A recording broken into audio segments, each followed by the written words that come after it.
Hey everyone, welcome back to the channel. Today we'll be diving into the Genesis concert DVD, When in Rome 2007. The case contains 2 DVDs for the concert and a bonus DVD for the documentary and other special features. It also includes a booklet with some photos, the set list, credits, and a very cool little fold-out mini poster of the entire stage show. Wait till you see it. Stick around until the end and I will show the full set list for this concert. So back in 2005, rumors began spreading of a possible Genesis reunion featuring the quintessential lineup of Peter Gabriel, Steve Hackett, Tony Banks, Mike Rutherford, and Phil Collins. The band members discussed performing The Lamb Lies Down on Broadway live for a limited run of shows that would be recorded and filmed. Unfortunately, this reunion never came to fruition, but instead and then there were 3 lineup of Collins, Rutherford, and Banks, along with longtime touring members Daryl Sturmer and Chester Thompson, came together in 2007 for the first time in 15 years to embark on what was billed as Turn It On Again, the tour. So When in Rome was filmed on July 14th, 2007 during a free open-air concert at Rome's Circo Massimo before an enormous crowd of nearly 500,000 people. I think it's safe to say that the Genesis fan base had remained firmly intact no matter what lineup they were wheeling out this time. I never thought that Genesis would be able to one-up the elaborate stage show that they rolled out during their We Can't Dance tour of 1992, which was so eloquently captured on their The Way We Walk concert DVD, but they certainly did, and then some. The concert kicks off in epic fashion with Duke's intro, a combination of Behind the Lines and Duke's End. This strong opening number immediately gave me hope that this would not be just another Invisible Touch / We Can't Dance love affair like the previous tours were, although those 2 albums were still heavily favored. Turn It On Again, another Duke album classic, follows the ambitious opener, and then Collins takes a few minutes to address the crowd in Italiano. Reading from some notes he had written down and rehearsed, Collins comes off as charming the first time around, but eventually turns very annoying the next several times he bogs down the proceedings with it. The stage show for this tour was monstrous, to say the least. The band is surrounded by a colossal 210-foot wide curved video screen backdrop that provides animation and graphics throughout the show. The shape of the stage was odd looking at first glance. It kind of reminded me of a giant sperm whale, but it looked amazing once you got to see the whole effect.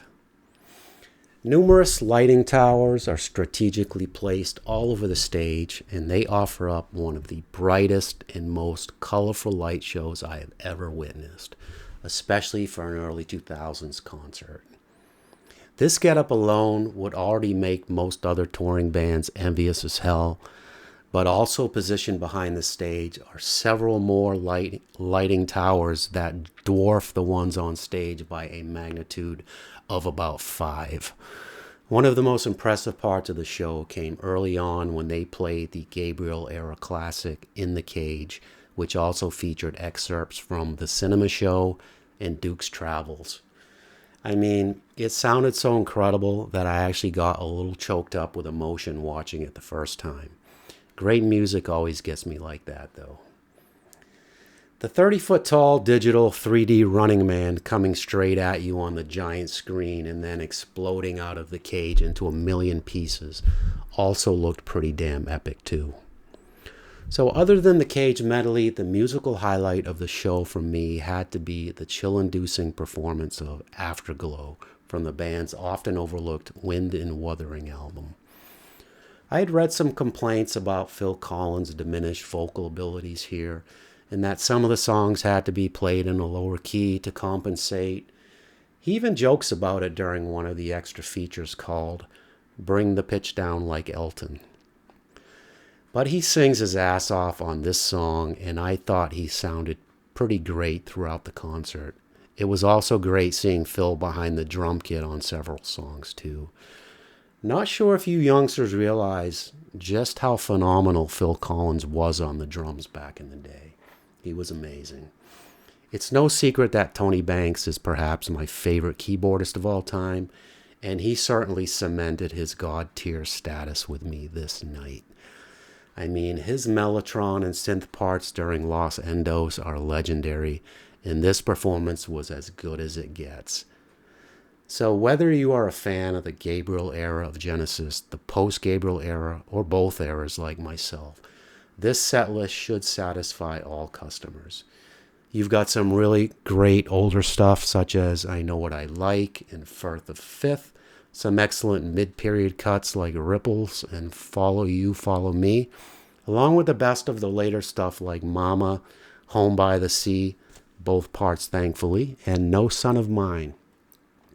The only real complaints I have about the set list is that there was nothing from Abacab performed, which was the album that first got me into Genesis in high school, and that they ended the concert with 4 relatively weak songs in a row: Tonight, Tonight, Tonight, Invisible Touch, and I Can't Dance, and The Carpet Crawlers. Okay, before you start hurling a bunch of profanities at me, yes, The Carpet Crawlers is a marvelous Peter Gabriel ballad, but just not a great song to close a concert like this with. It should have been Los Endos, of course.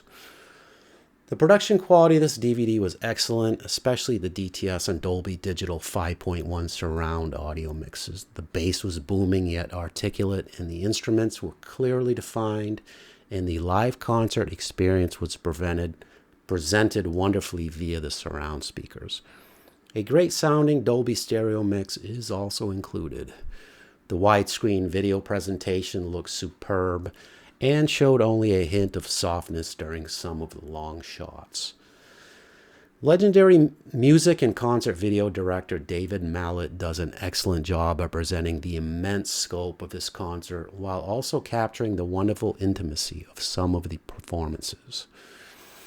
As with most Mallet-directed concert videos, though, the camera edits often came much too quickly, but I've certainly seen worse. Special features include the fascinating 2-hour documentary Come Rain or Shine, which takes you behind the scenes during the months leading up to the tour, starting with the initial rehearsals in 2006 and on up to the opening night in Helsinki, Finland. Several short behind-the-scenes video clips are also included, which can be accessed via your remote control at the beginning of each song. A tour program gallery, photo gallery, and some deleted scenes are also included. The When in Rome 2007 set list shown here featured 23 songs and certainly presents a more satisfying cross-section of the Genesis catalog than the Way We Walk DVD did. It was nice to see the guys finally embracing a bit more of their older material this time around. As for my ratings of this DVD, my overall production rating is a 9 out of 10. And my overall performance rating is also a 9 out of 10. When in Rome 2007 is not only one of the best looking and sounding concert DVDs out there, but it is also the last great live concert testament that we are likely to get from this legendary band. Genesis decided not to film their last Domino tour of 2021, and I think time has probably run out for a Gabriel-led Genesis reunion. What a shame. I'm still holding out hope that there will finally be a Blu-ray edition of When in Rome released, but it is not looking very likely.